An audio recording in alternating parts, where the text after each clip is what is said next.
13ª sessão do Apocalipse. Já estudamos cerca de 38% do livro do Apocalipse. Já temos aqui uma grande caminhada. Posso dizer que hoje vamos terminar estas primeiras 3 séries de períodos históricos em que olhamos para a história pelos olhos de Deus. Em que vimos o primeiro período de 7, as 7 igrejas. Depois estudamos os 7 selos. E por último, as 7 trombetas. Estamos hoje a estudar a 6ª. A 7ª não é na próxima sessão. A 7ª será mais para a frente porque não é apresentada no capítulo 10. Estamos a terminar hoje o capítulo 9. A 7ª trombeta será mais para a frente. Para a outra sessão iremos apresentar o capítulo 10. Dizer-vos que até agora tivemos a estudar um conteúdo histórico e que nós podemos pensar, será que isso é importante para nós? Se calhar para João seria importante porque ainda estava no futuro. Para nós já não está no futuro, já é no passado. Mas na verdade, eu creio que vocês podem concordar comigo ao estudarmos Apocalipse, ao estudarmos Apocalipse até agora, até o capítulo 9, e podemos ver como Deus atua na história, como Deus é o Senhor da história e como Deus controla a história, dá-nos confiança neste Deus. É verdade ou não? Sabem que estudar Apocalipse, a ideia não é perceber os conteúdos teológicos e ser um grande sabichão da Bíblia. Não é essa a ideia. A ideia é ver como Deus interviu na história e ter confiança neste Deus. Até agora, quanto é que falhou? Quanto é que Apocalipse falhou até agora do que nós estudamos? Nada, só falhou aquilo que nós não percebemos. De resto, acertou tudo, certo? Aquilo que nós podemos ver foi que realmente acertou tudo. Portanto, este Deus que sabe o fim desde o princípio, é nesse Deus que nós devemos confiar. Ou para a próxima sessão, iremos começar um novo ciclo. Não são ciclos históricos agora, mas serão mensagens ainda mais impactantes. Ou seja, se até agora as mensagens já foram importantes para vocês, então preparem-se que vem aí bomba. Vêm agora mensagens mais impactantes. Porquê? Porque agora as mensagens começam a ser mais enquadradas nos nossos tempos, mais enquadradas nas nossas vidas. Se até agora não foi, o que já foi, agora vai ser ainda mais. Só assim um lamiré do próximo capítulo. No próximo capítulo vamos falar sobre o surgimento da Igreja Adventista. Sabiam que a Igreja Adventista é uma igreja com surgimento profético? Capítulo 10, vamos falar sobre isto, como é que surgiu a Igreja Adventista. Vamos estudar exatamente aquilo que aconteceu e darmos um enquadramento para perceber então que Deus também está com esta igreja. Caso tenham dúvidas sobre isso, iremos ver que realmente Deus está desde a sua gênese, desde o seu início. E as histórias do Apocalipse agora para a frente vão ser, como eu vos dizia, ainda mais impactantes na nossa vida. Portanto, não percam as próximas. Se perderam até agora, não percam as próximas. Peço desculpa àqueles que estão pela primeira vez a assistir a estas sessões. Já temos muito conteúdo para trás. Hoje pode ser um bocadinho maçudo ou um bocadinho contextualizado para quem começa. Poderão sempre recorrer ao YouTube e colocar lá Apocalipse desencriptado e ver as sessões anteriores, caso assim entendam. Recordar, uma vez que já foi há algum tempo, a última sessão que nós falámos foi então sobre a 5ª trombeta. E não sei se recordam, falámos sobre os sarracenos, sobre as forças islâmicas, sobre os 150 anos de tormento do domínio do Islã, que atormentou o mundo cristão da altura, a igreja cristã corrompida, como nós sabemos também, mas que foi atormentada. As trombetas temos estado a estudar em 2 perspectivas, a perspectiva histórica e a perspectiva escatológica. A perspectiva histórica, aquilo que aconteceu no passado, a perspectiva escatológica, aquilo que vai acontecer no futuro. O enquadramento, uma dupla aplicação da trombeta no futuro. E na 5ª trombeta, recordam-se, Satanás recebeu a chave do abismo, abriu o poço do abismo, soltou os gafanhotos, soltou os demónios. Portanto, será uma alteração de Satanás antes do fim do tempo da graça, em que Satanás terá o poder para poder mostrar ao mundo o que realmente vale, o que realmente pretende, e irá fazer algumas coisas terríveis, como nós vamos ver, e no 6ª trombeta mais fará. Falaremos nisso então hoje. Estamos no capítulo 9, a partir do versículo 13 até ao final do capítulo 9. Vamos, como é hábito, ouvir a narração juntamente com a imagem literal daquilo que está a ser narrado. E tocou o 6º anjo a sua trombeta, e ouvi uma voz que vinha das 4 pontas do altar de ouro que estava diante de Deus, a qual dizia ao 6º anjo que tinha a trombeta: solta os 4 anjos que estão presos junto ao grande rio Eufrates. E foram soltos os 4 anjos que estavam preparados para a hora, e dia, e mês, e ano, a fim de matarem a 1/3 parte dos homens. E o número dos exércitos dos cavaleiros era de 200 milhões, e ouvi o número deles. E assim vi os cavalos nesta visão, e os que sobre eles cavalgavam tinham couraças de fogo e de jacinto e de enxofre. E as cabeças dos cavalos eram como as cabeças de leões, e de suas bocas saía fogo e fumo e enxofre.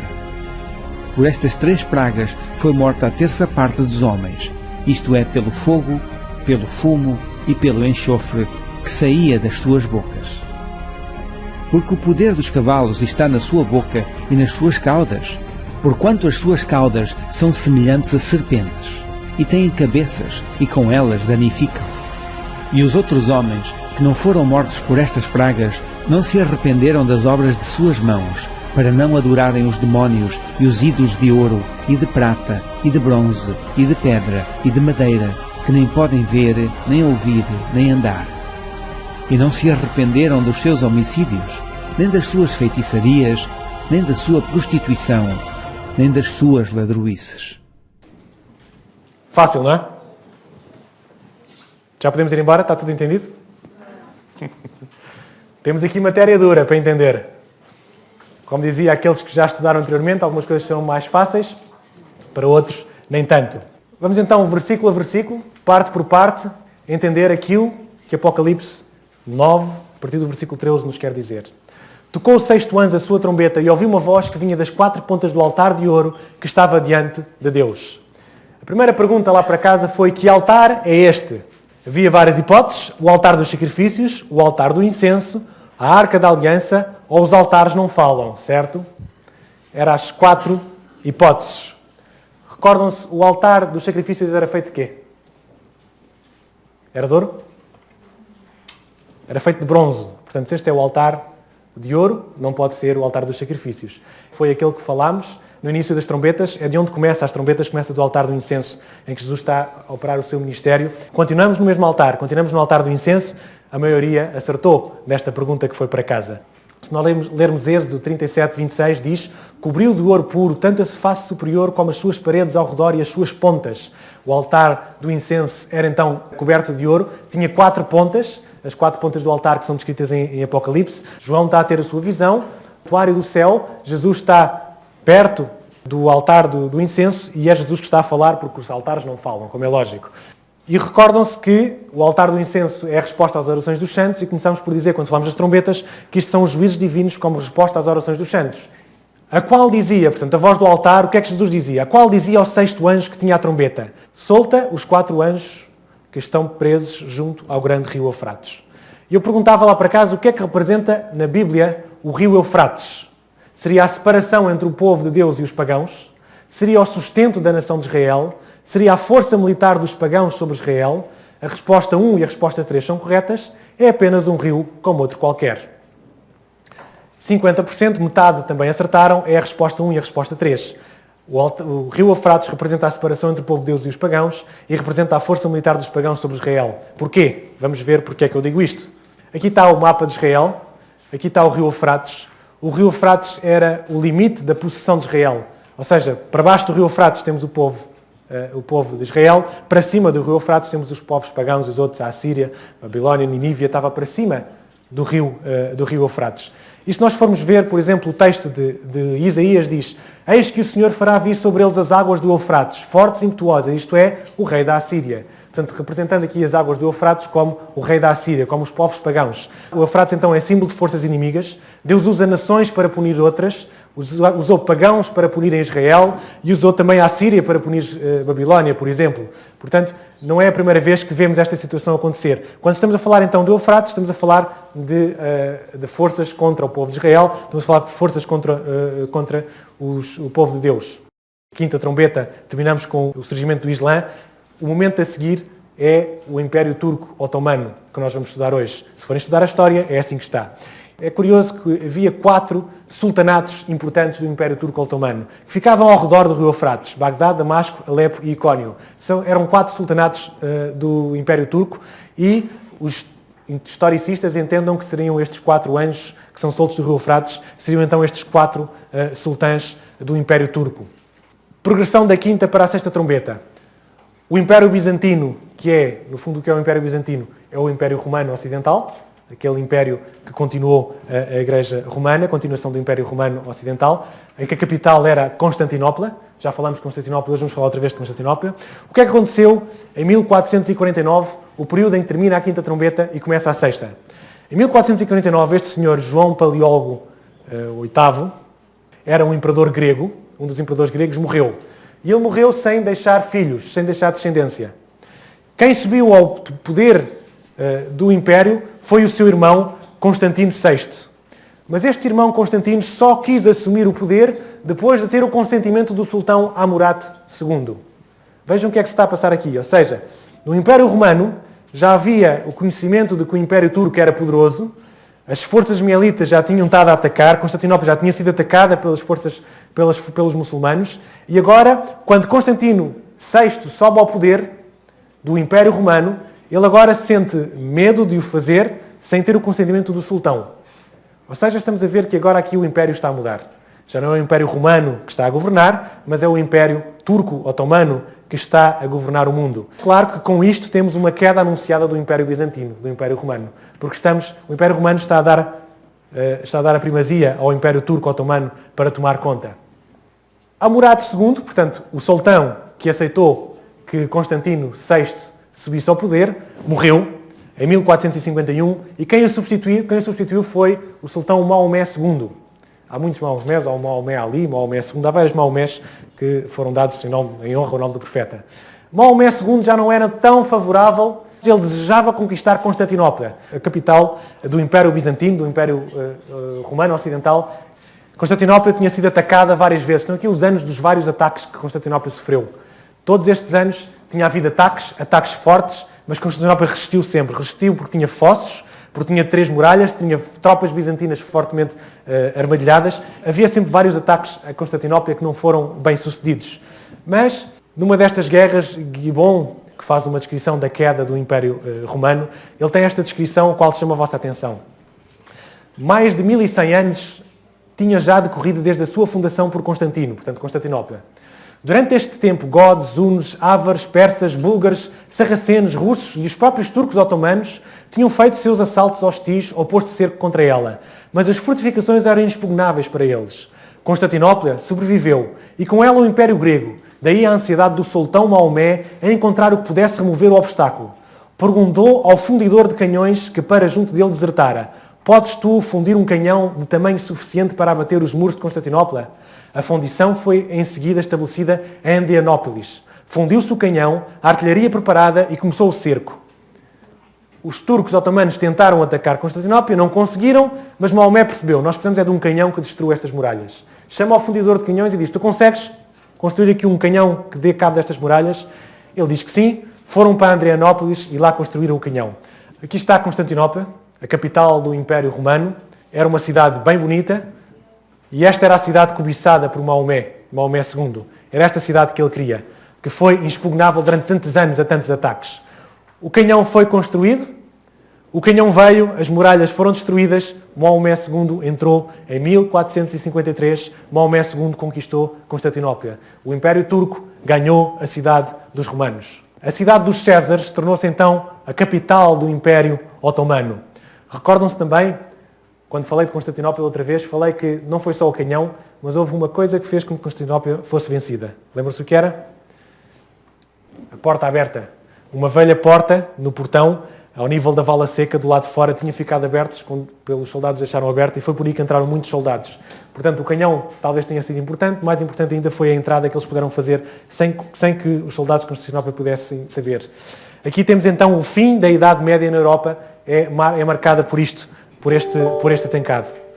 Se na quinta trombeta os árabes foram atormentadores, como nós sabemos, houve um tormento na quinta trombeta, então na sexta tormenta agora o Império Turco vai ter o poder para matar. E foram soltos os 4 anjos, que estavam preparados para o dia, a hora, o dia e o mês e o ano, a fim de matarem a terça parte dos homens. E perguntava eu, a que tempo se refere a hora, o dia, o mês e o ano? Portanto, temos mais um tempo profético, que é apresentado em Apocalipse. Perguntei o que era, e a resposta era uma data específica na história, um período de 391 anos e 15 dias, um período de 391 anos e 15 dias, não sei fazer contas. Aquilo que os historicistas dizem é que isto é um período de 391 anos e 15 dias e vamos perceber na história porque é que isto é assim. Em tempo profético, recordam-se? Sabemos que um dia é igual a um ano, uma hora é igual a 15 dias, um mês é igual a 30 anos, um ano é igual a 360 anos, um ano judaico tem 360 dias, portanto 360 anos. Se fizermos as contas, temos então um período de 391 anos e 15 dias. Quando é que começou? Já sabemos, 27 de julho de 1449, foi quando começou o período, foi quando Constantino II aceitou submeter-se ao sultão. Houve um domínio turco do oriente da Europa, Impediram, inclusive, nós estudamos isto na história, por causa deste impedimento, os europeus pudessem passar para o Oriente. Isto levou com que houvesse a descoberta da América. E este período, de 391 anos e 15 dias, vai terminar a 11 de agosto de 1840. O que é que aconteceu? Em 11 de agosto de 1840, Maomé Ali, já outro sultão, vai submeter-se às 4 potências da Europa no Pacto de Londres. Ou seja, o Império Turco não vai terminar com guerra e vai se submeter à cultura europeia no famoso Pacto de Londres, onde terminou então o Império Turco. Este era o Império, reparem, o Império Turco, o que dominou. Recordam-se que tenho apresentado estas imagens com o Império Romano, em que a Mancha é romano, e neste momento o Império Turco dominou todo este Império Romano. Portanto, foram completamente dominados. E reparem quantos homens precisaram de morrer, quantas conquistas foram feitas. Os romanos não eram fáceis, não eram nada civilizados. Reparem quantas pessoas morreram neste tempo. Há um homem que nós conhecemos bem, chama-se Josias Lites. Foi um ministro metodista que pregou a segunda vinda de Cristo. Este ministro metodista, porque é que eu o chamei aqui para apresentar? Porque ele apresentou um estudo de Apocalipse 9, em que ele predisse que a queda do Império Otomano era em 1840. Reparem que, quando ele faz esta descrição, o Império Otomano era quem dominava. Aliás, um bocadinho de história. O Império Otomano era tão forte que o próprio William Smith, quando escreveu o seu livro Apocalipse Revelado, ele vai interpretar o Império, que nós sabemos que é o Império da América, ele vai interpretar como um Império turco, otomano. Tal era a força daquele Império que ele não conseguiu ver e, portanto, ele vai erradamente, é um dos erros que William Smith tem no seu livro, vai interpretar este Império como um Império turco-otomano e não um Império americano. Mas este Josias Lites vai então apresentar fim do Império Otomano em 1840. E nós perguntamos porquê? Da cabeça dele? Não. Revelação divina. Porque havia o período de 391 anos e 15 dias, o qual ele fez as contas e percebeu que aquele era o período que o Império Otomano tinha de vida. E assim aconteceu. O Império Otomano terminou naquela altura. Terça parte. Este versículo falava da terça parte. As trombetas falam muitas vezes da terça parte. A terça parte das plantas, recordam-se, na primeira trombeta, na segunda trombeta, a terça parte do mar, a terça parte dos rios, a quarta trombeta, o escurecimento, terça parte dos céus, a quinta, o sofrimento sem morte, aqui não há terça parte. Sexta trombeta, falamos da morte de 1/3 dos homens. Uma trombeta que fala de muita morte, 1/3 dos homens. E o número dos exércitos dos cavaleiros era de 200 milhões e ouvi o número deles. 200 milhões. Há traduções na Bíblia, não sei se será o vosso caso, que dizem 2 miríades de miríades. As traduções mais antigas poderão dizer isto. Sabem que a numeração grega, o maior número é uma miríade de miríades. E uma miríade de miríades é 100 milhões. Se a tradução da Bíblia é 2 miríades de miríades, então 2 vezes 100 milhões dá 200 milhões. É por isso que na Bíblia muitas vezes encontramos logo diretamente a tradução para 200 milhões. Sabemos que em Apocalipse geralmente o número é simbólico. Portanto, estaremos a falar, se calhar não do número de 200 milhões certos, mas de um exército incontável, de um exército de 200 milhões, um exército incontável de turcos otomanos. Diz Edward Gibbon, as miríades de cavalos turcos espalhados numa frente de 600 milhas, desde o Tauro a Erzurum, e o sangue de 130 mil cristãos foi um grato sacrifício ao profeta árabe. Diz Gibbon. Diz-nos também William Smith, no seu livro, alguns supõem que o número de guerreiros turcos no cerco de Constantinopla, outros pensam que os 200 milhões significa todos os guerreiros turcos durante os 391 anos e 15 dias do seu triunfo sobre os gregos. Portanto, estes 200 milhões, uns dizem que são aqueles que atacaram Constantinopla, acho um número muito grande, 200 milhões, dado que a população na altura era menor do que a população de hoje, e 200 milhões já é muito hoje, portanto na altura seriam muitos mais, mas talvez sejam todos os soldados turcos que invadiram, ou será um número incontável de soldados, poderá ser, não é tão importante este aspecto. E assim viu os cavalos nesta visão, e os que sobre eles cavalgavam tinham coraças de fogo e de jacinto e de enxofre, e as cabeças dos cavalos eram como cabeças de leões, e das suas bocas saía fogo e fumaça e enxofre. A pergunta lá para casa sobre isto era: o que são as coraças de fogo, jacinto e enxofre? Poder ser reflexos sobre as coraças de metal, coraças de pedras preciosas, coraças de fogo, jacinto e enxofre, nada disto me parece corresponder. Deixem-me dizer-vos que a resposta certa é: nada disto corresponde. Essa é a resposta certa. As coraças de fogo, jacinto e enxofre. O fogo, qual é a cor do fogo? O jacinto, azul, e o enxofre, amarelo. Qual era a cor dos uniformes turcos? Os turcos tinham uniformes vermelhos, amarelos, azuis, era a cor dos uniformes. Recordam-se que João muitas vezes comparou o trono de Deus às várias pedras preciosas, à cor das várias pedras preciosas. Não é de surpreender agora esta descrição das cores nas couraças, as cores do jacinto, a cor das pedras, ser então a cor dos uniformes. Aquilo que João poderá estar a ver na sua visão será então os turcos otomanos, os seus uniformes, serem estes. Depois, cavalos com cabeças de leão. Aqui precisamos de entender. Sabemos que o leão é o rei dos animais, é um símbolo de poder e de ferocidade, e muito foram maus estes turcos. O exército otomano era o mais poderoso do mundo. Ainda hoje se fala do Império Otomano como dos mais poderosos, e portanto adequa-se esta cabeça de cavalo, este poder à cabeça de cavalo. Outra pergunta, o que era este flagelo que saía das bocas dos cavalos? Fogo, a fumaça e o enxofre. O que seria este flagelo? Temos símbolos difíceis hoje. A ideia era incêndios provocados pelos cavaleiros, seria isso? Seria disparo de armas de fogo? Seria pregação de falsas doutrinas? Seria muito complicado de entender? É complicado de entender, mas não é assim tão complicado. E também não são pregação de falsas doutrinas, que foi a que a maior parte votou, são disparos de armas de fogo. Vejam como é que isso se justifica. João está a descrever o que ele nunca tinha visto. João tinha visto alguma arma de fogo alguma vez?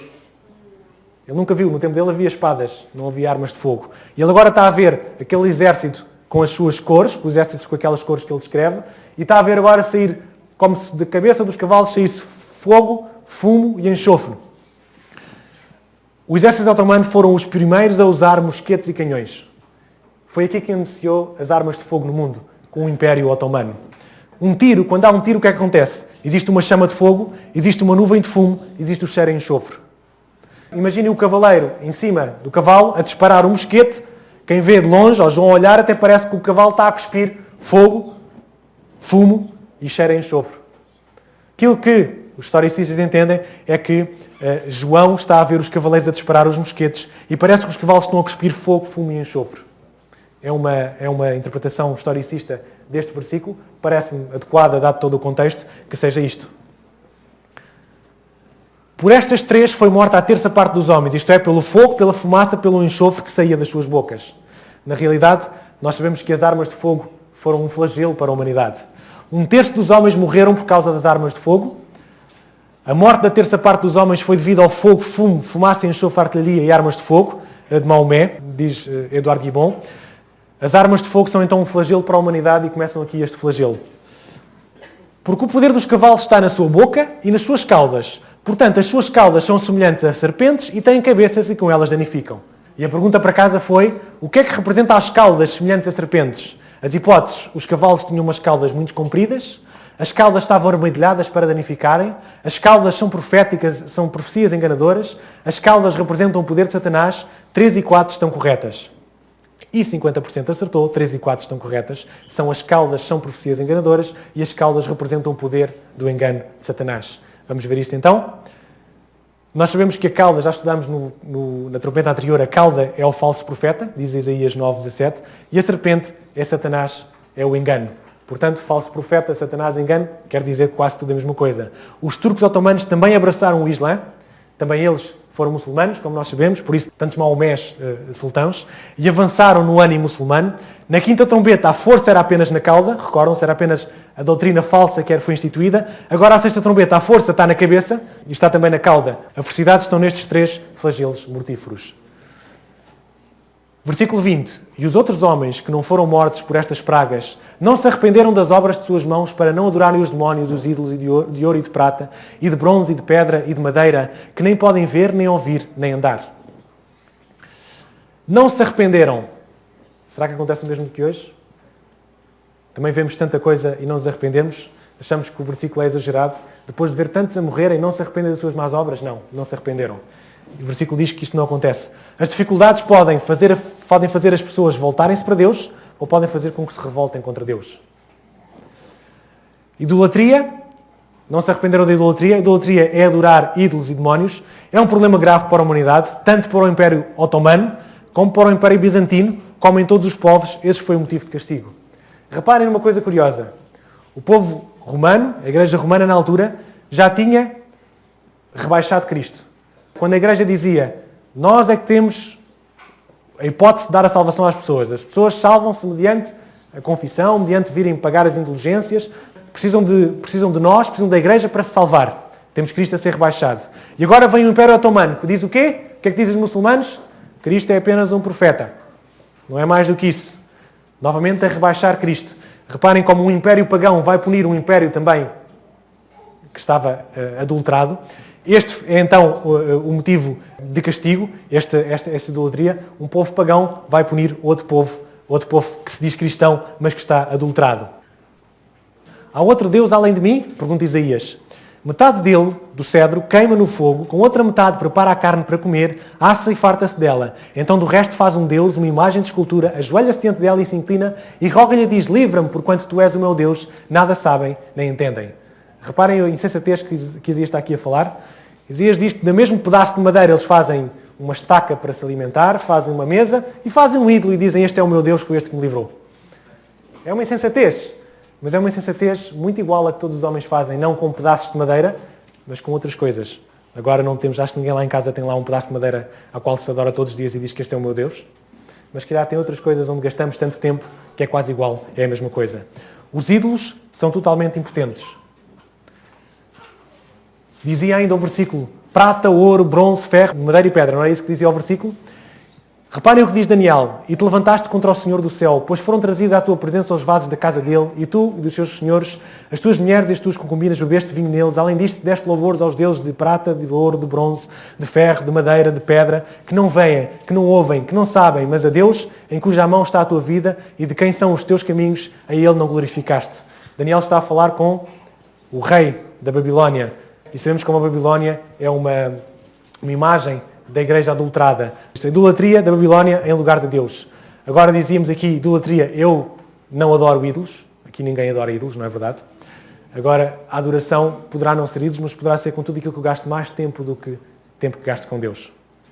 Será o meu ídolo tudo aquilo em que eu gasto mais tempo do que gasto tempo com Deus. Concordam? Será esta uma descrição? Diz Paulo, falamos neste versículo hoje na Escola Sabatina dos Adolescentes. Paulo diz assim, pela excelência do conhecimento de Jesus Cristo, meu Senhor, pelo qual sofri a perda de todas estas coisas e as considero como escória, para que possa ganhar a Cristo e seja achado nele, não tendo a minha justiça que vem da lei, mas a que vem pela fé em Cristo. O que é que Paulo descobriu? Paulo descobriu que tudo aquilo em que ele gastava tempo, que tudo aquilo em que ele acreditava, que tudo aquilo em que ele esmerava, tudo aquilo em que ele gastava as suas forças, ele descobriu que tudo isso era escória. Tudo isso era escória quando descobriu aquilo que Cristo tinha para lhe dar. Quando descobriu o método de Cristo. Quando descobriu a maravilha que é ser um filho de Deus. E por isso ele agora considera tudo escória. Chegamos nós a este nível de considerar tudo escória e não se arrependeram dos seus homicídios, nem das suas feitiçarias, nem da sua prostituição, nem dos seus frutos. Na progressão do que estamos a estudar Apocalipse, houve aquelas mortes todas, mas eles continuaram a adorar os ídolos. E depois o que aconteceu? Não se arrependeram. Apesar daquilo tudo, apesar do Império Turco-Otomano dar com força contra o Império Romano, eles acabaram por não mudar de atitude, não se arrependeram, continuaram na mesma. Continuaram nas suas forças, nas suas feitiçarias. Advertências de Deus, os flagelos sobre os opressores do povo de Deus não os fizeram mudar de atitude. Hoje também muitos não se arrependam. Deus não se agrada daqueles que não se arrependam, que não aprendem a lição e que resistem ao erro. Deus não se pode agradar destes. 4 pecados são ali descritos. O homicídio. O que é o homicídio? É o desrespeito com a vida humana. A morte é um crime punido. Feitiçarias, encantamentos, bruxarias, uso de drogas. É as feitiçarias. Prostituição, relações sexuais ilícitas e idolatria. Furtos, desrespeito das coisas do outro. Será que nós hoje em dia também vemos estes 4 problemas que aqui estão? Será que podemos aplicar esta sexta trombeta também aos dias de hoje? Quantas coisas veem vocês disto? Sexta trombeta, 391 anos e 15 dias, vai desde a vitória sobre a Grécia, sobre Constantino II, que aceita o Império Otomano, até 1840, quando houve o fim do Império Otomano no Pacto de Londres. Temos então aqui a completar a nossa linha do tempo com a sexta trombeta. Há também uma interpretação escatológica das trombetas. E a sexta trombeta aparece então antes do fim do tempo da graça. Temos uma sexta trombeta e vamos interpretar a sexta trombeta de uma forma escatológica. Esta dupla interpretação, como eu chamei assim, vimos uma interpretação histórica da sexta trombeta e agora uma interpretação escatológica. Como é que nós vemos a interpretar a sexta trombeta para os dias de hoje? Como é que ela pode ser interpretada? Aplicação então nos finais dos tempos, a dupla aplicação que vos falei. Recordam-se, quando falámos da escatologia, estamos a falar de contrafações satânicas das 7 pragas. Deus vai apresentar 7 pragas no final do mundo. Essas 7 pragas são depois do tempo da graça. Antes do tempo da graça, há 7 trombetas. Essas 7 trombetas são contrafações de Satanás das 7 pragas. Apresentei isso na primeira vez. A 6ª trombeta é a última advertência, a última trombeta antes do fim do tempo da graça. Vamos interpretar isto de uma forma escatológica. O rio Eufrates passava pelo meio da Babilónia, por debaixo das muralhas. O Eufrates trazia vida e alimento à Babilónia. Eufrates estava então ligado à Babilónia. Quando vemos aqui soltar os anjos do rio Eufrates, estamos a falar destes anjos que estão na Babilónia. A Babilónia profética, sabemos que a Babilónia é a sede da religião, contrário a Deus. A origem de Babel, o homem desconfiou de Deus. Babilónia, onde construíram a Torre de Babel porque desconfiaram que Deus iria destruir outra vez o mundo, não acreditaram no que ele diz, e começa aí então a sede da desconfiança. Babilónia, de uma forma profética, em Apocalipse, nós sabemos que é então a sede da religião contrária a Deus. Símbolo usada muitas vezes em Apocalipse. Mulher vestida de púrpura escarlate, mistério é a grande Babilónia. Caiu a grande Babilónia, se tornou morada de demónios, Apocalipse 17 e 18. Portanto, símbolo da igreja apostatada é esta Babilónia que nós podemos ver aqui também. Só um exemplo. Babilónia adorava o Deus Sol. O sacerdote era também o rei da Babilónia. É algo que nós vemos acontecer também na Igreja Católica. Continua a adorar o dia do Deus Sol e o sacerdote continua a ser o rei daquele império. Os 4 anjos são então anjos que atuam em Babilónia.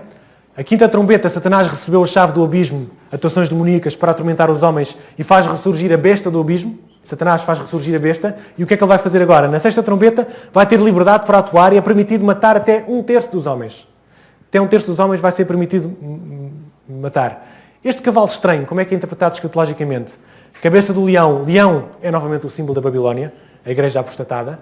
Depois temos a cauda de serpente. Serpente é Satanás, é a serpente enganadora. Do corpo do cavalo, símbolo de guerra, representantes especiais. Se formos a Isaías, vemos que os cavalos são muitas vezes interpretados como os membros da igreja. Ou seja, temos um poder gerido pela Babilónia, gerido pela contrafação, gerido pela religião contrária a Deus, com Satanás a ajudar, e temos então o convalo montado. Uma igreja, uns fiéis que estão a ser levados para uma batalha, levados por Babilónia, levados pelo Satanás. Isto é duro hoje. Hoje esta mensagem é dura. Prometo que a próxima vai ser melhor. Uma entidade guiada pela igreja apostatada e por Satanás, conduzindo os seus fiéis. É isto que é interpretado esta 6ª trombeta. 2 classes. Chegamos ao momento na história em que aparecem 2 classes. Há uma coligação de forças, igreja, Estado, Satanás. Há uma lei dominical, há um decreto de morte. Meus irmãos, digam uma coisa. Onde é que vocês acham que isto vai parar com os atentados terroristas? Ainda agora tivemos um recentemente, em Madrid. Vai parar por uma coisa tão simples quanto isto. A única forma de acabarmos com isto é, temos de tirar poder financeiro, poder militar a estes que não aceitam as ideias ocidentais, as que são corretas. E onde é que isto vai parar? Vamos tirar-lhes os privilégios para que terminar com este terrorismo, e por caminho vêm todos aqueles que não aceitarem aquilo que a Igreja Católica, que é aquela que pode dar o contexto, os princípios para o mundo ocidental, que a Igreja Católica não disser. Portanto, está-se a preparar para aí. Não sei se vocês estão a ver a história para onde está a caminhar. A lei dominical e o decreto de morte vão surgir aqui na 5ª trombeta, antes do fim do tempo da graça. A lei dominical vai surgir. E reparem que o versículo diz, não se arrependeram. É então aqui 2 distinções, 2 classes, os ímpios e os santos. O fim do tempo da graça não vem vir carimbar, não é aquele tempo que agora pode, já acabou. Não vai ser assim.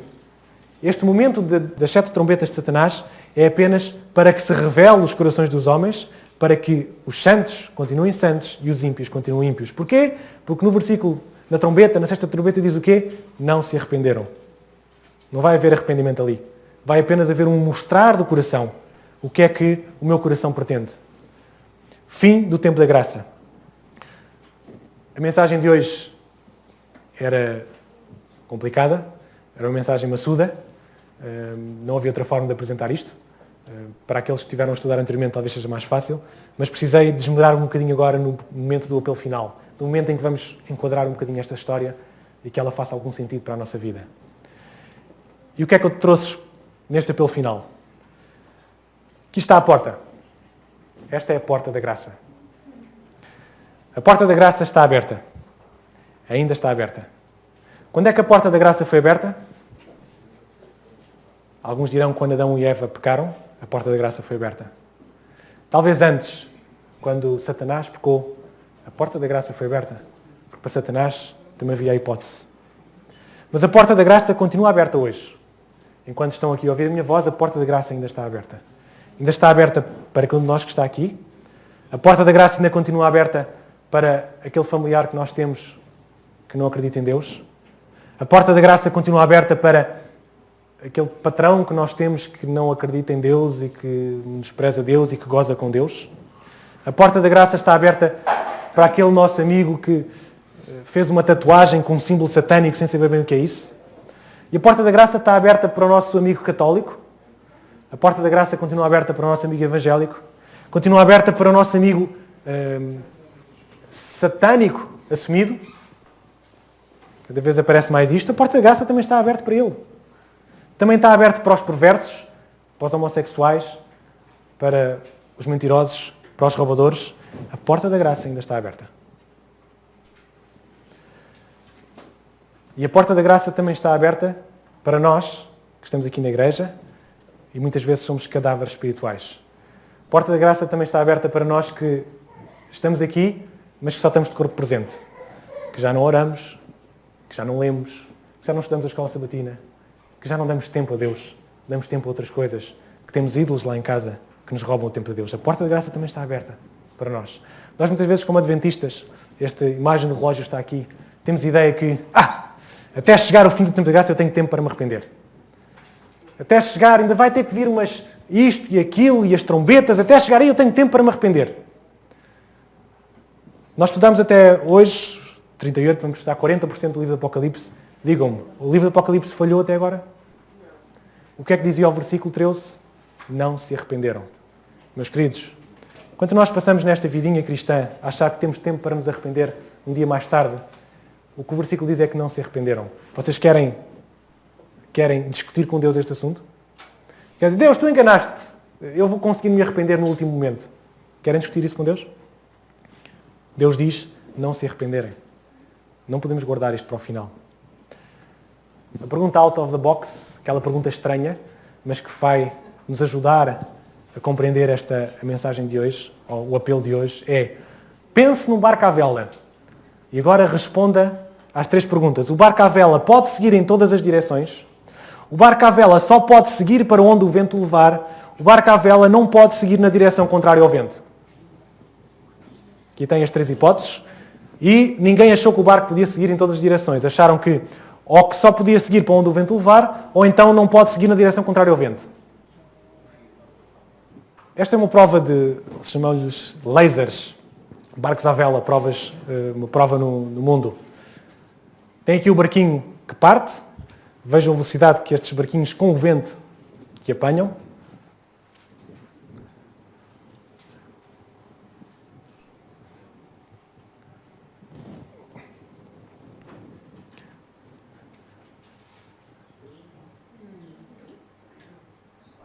Eles são profissionais. Não deixa o barquinho cair. Reparem numa coisa curiosa. O barco está a seguir numa direção, ele chega àquele marco, vira completamente e segue na direção contrária. Estão a seguir na direção contrária. Vinham numa direção e seguem na outra. Agora reparem, quase à mesma velocidade que vêm é a velocidade que vão. Mas o vento não mudou de direção. O vento está na mesma direção. Já pensaram nisso? O vento continua a soprar, mas os barcos continuam agora a fazer o sentido contrário com a mesma velocidade. Tem aqui um esquema onde vocês podem ver os barcos a avançarem e vejam onde está o vento. Está contrário à direção para onde eles querem ir.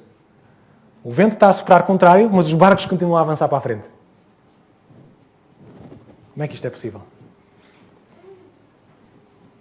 Como é que eles fazem isto?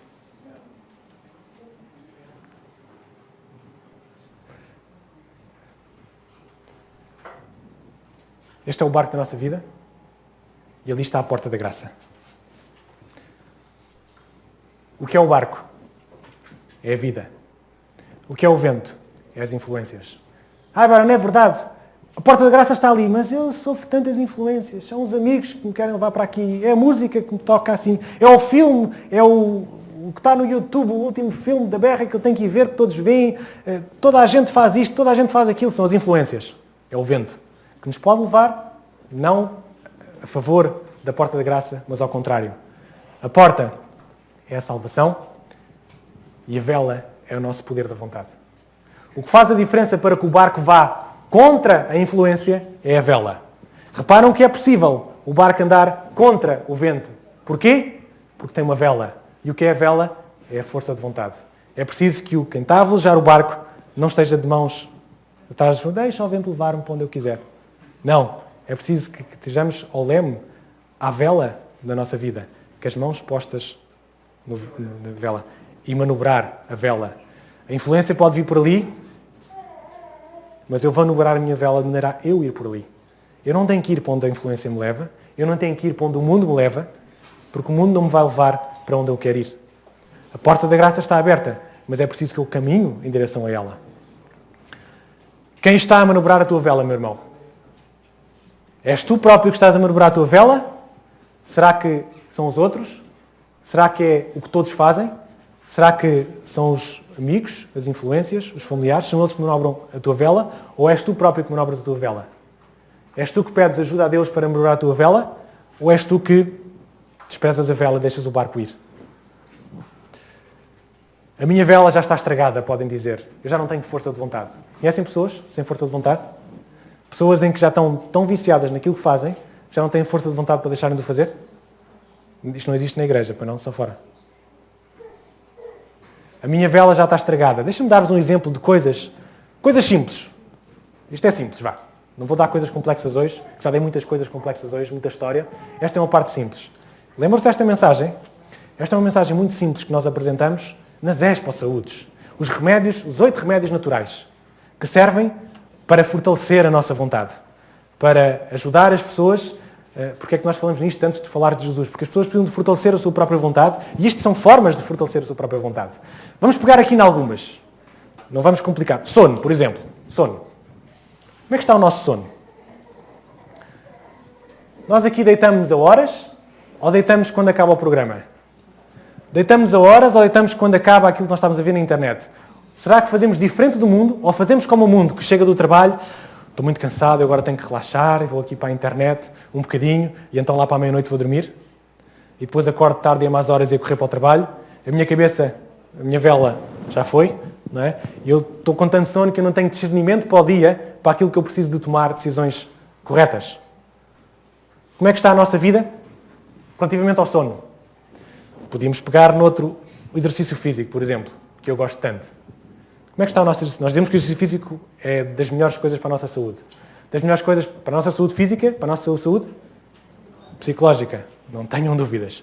Este sim é o elixir da juventude. Demais também faz mal, mas será que nós fazemos de mais ou fazemos de menos? Temos usado este remédio de Deus, o exercício físico. Podíamos falar da alimentação. Comemos aquilo que devíamos comer ou comemos aquilo que nos apetece? Isto são apenas exemplos, para que depois não digam que a vossa vela está estragada. É porque todos estes exemplos que aqui estão, não vou continuar se não continuarmos aqui a ter agora um culto sobre saúde, e vocês mandavam-me calar daqui um bocadinho, mas todos estes exemplos, todos estes 8 conselhos, são conselhos para dar força à nossa vela. A nossa vela que pode fazer a diferença, que pode nos levar para a porta. Meus queridos, deixem-me dizer-vos uma coisa. Um dia a porta vai fechar.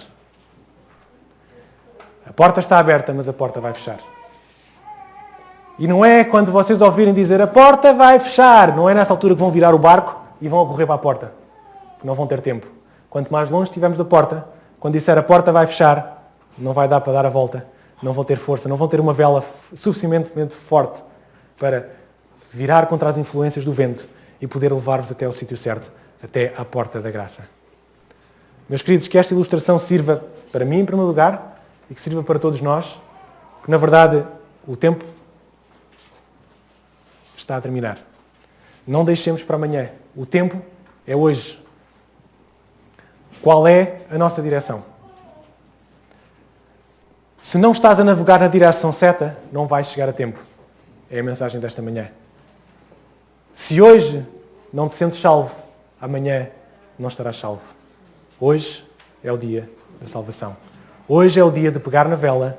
Hoje é o dia de ir em direção à porta da salvação.